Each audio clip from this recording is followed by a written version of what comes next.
Hai, Assalamualaikum warahmatullahi wabarakatuh. Bertemu lagi pada video kali ini. Saya nak share mengenai risiko apabila kita membeli lot lidi. Yang mana lot lidi ni adalah tanah lot yang tiada geran individu, ataupun lebih senang kita nak cakap, ianya adalah geran kongsi. So sebelum tu kita layan intro dulu.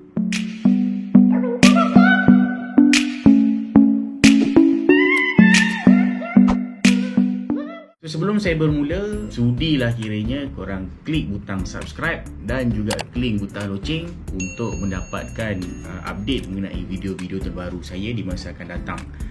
Jadi, apakah itu lot lidi? Sebelum kita menceritakan lebih lanjut mengenai lot lidi ni, kenapa sekarang ni lot lidi trend untuk membeli lot lidi ni semakin hari semakin berleluasa. First kali, kalau kita tengok sekarang ni harga tanah yang semakin mahal. Jadi ramai orang yang tak mampu nak membeli tanah ataupun lot banglo dengan harga yang mahal. Selain daripada itu, tiada ilmu yang berkaitan dengan jual beli tanah dan terlalu excited sangat nak membina rumah atas tanah sendiri. So, apa yang dimaksudkan dengan lot lidi ni? Lot lidi ni adalah merupakan sebidang tanah. Dia mempunyai geran yang sah. Sebidang tanah yang mempunyai geran yang sah, tetapi ianya dipecah-pecahkan kepada lot-lot kecil untuk dijual semula, dengan tujuan pembeli tersebut boleh membina rumah di atas lot yang dia beli tadi itulah. Setiap pembeli dia haruslah menandatangani surat pemegang amanah. Apakah yang dimaksudkan dengan surat pemegang amanah ni? Surat pemegang amanah ni berupa perjanjian di antara pembeli-pembeli dengan pemegang amanah, yang mana pemegang amanah tersebut menyatakan yang dia akan memegang hak di atas tanah berkenaan. So inilah yang dipanggil sebagai surat ikatan amanah. Dalam surat ikatan amanah tu dia sertakan nama pemegang amanah, yang mana pemegang amanah ni pula adalah seseorang yang dilantik ataupun melantik diri dia sendiri untuk memegang amanah bagi semua pembeli, dan hanya nama pemegang amanah sahaja yang akan didaftarkan di dalam geran tersebut. Jadi bila hanya nama pemegang amanah saja yang didaftarkan di dalam geran, kalau mengikut Akta Kanun Tanah Negara, hanya penama di dalam geran sahaja yang berhak ataupun yang mempunyai hak terhadap tanah tersebut.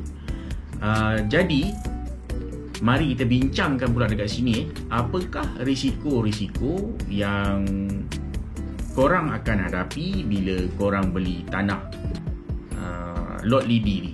Yang pertama, bila korang beli lot lidi ni, ianya tidak boleh dipindah milik kepada pembeli. Maksudnya dekat sini, kalau korang beli tapi nama korang tak boleh masuk dalam geran, korang hanya boleh sign surat ikatan amanah yang mereka katakan sebagai bukti korang adalah pemilik kepada lot tersebut. Dalam Akta Kanun Tanah Negara, surat ikatan amanah tu tak valid. Yang kedua adalah nama pembeli tak ada dalam geran. Maksudnya kalau korang beli, sudah tentu nama korang tak boleh dimasukkan dalam geran. Yang ketiga, korang tak tahu kedudukan tanah korang sebenar yang mana. Contohnya lah, kalau dalam satu lot tanah tu dibagi-bagikan lot, so korang sebenarnya tak confirm pun lot tu dekat mana untuk korang. Yang keempat, tidak boleh bina rumah secara sah di atasnya. Maksudnya dekat sini, kalau mengikut Akta Kanun Tanah Negara, korang hanya boleh buat rumah kalau tanah tanah korang tu telah ditukarkan status kepada status bangunan. Kalau korang beli lot lidi ni, sebenarnya status tanah yang korang beli tu adalah pertanian. Membina rumah di atas lot tanah pertanian ni adalah kesalahan serius seperti yang termaktub dalam Seksyen 125 Kanun Tanah Negara. Korang boleh dikenakan denda atau tanah korang boleh dirampas. Yang kelima, tidak boleh digadaikan kepada bank untuk mendapatkan pinjaman. Korang dah beli tanah lot tu, sebab itu bila korang nak beli tanah lot, korang harus beli secara cash ataupun secara tunai. Dan bila korang dah beli, lepas tu korang nak gadaikan tanah tu di bank, tak boleh, sebab bank tak boleh nak charge ataupun tak boleh nak gadaikan hanya lot kecil saja. Bila bank nak gadaikan, bank perlu menggadaikan keseluruhan tanah. Yang keenam, tidak boleh diwariskan kepada waris apabila pembeli meninggal dunia. So yang inilah yang paling sedih sebenarnya. Bila korang beli lot lidi dan korang sebenarnya tak ada hak pun terhadap tanah tu, so korang tak boleh nak wariskan kepada anak-anak korang. Korang tak boleh nak tukar nama kepada nama isteri korang. Sebab apa? Sebab korang bukanlah penama ataupun pemunya hak terhadap tanah tersebut. Yang ketujuh, tanah masih menjadi hak pemilik asal.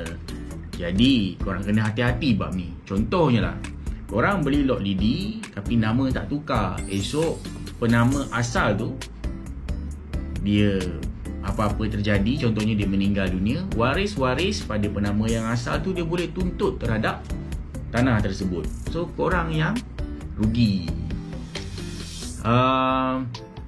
Yang ke-8, tidak layak untuk mendapat pampasan daripada kerajaan kalau tanah tu diambil oleh kerajaan. Contohnya, kalau kerajaan nak ambil tanah tu untuk buat jalan raya, untuk buat pelebaran tanah, untuk buat LRT, untuk buat MRT, untuk buat highway, korang sebagai pembeli lot lidi, so tak layak untuk mendapatkan pampasan tu. So siapakah yang layak untuk mendapatkan pampasan? Sudah tentulah penama yang pemegang amanah ataupun penama asal daripada tanah tersebut.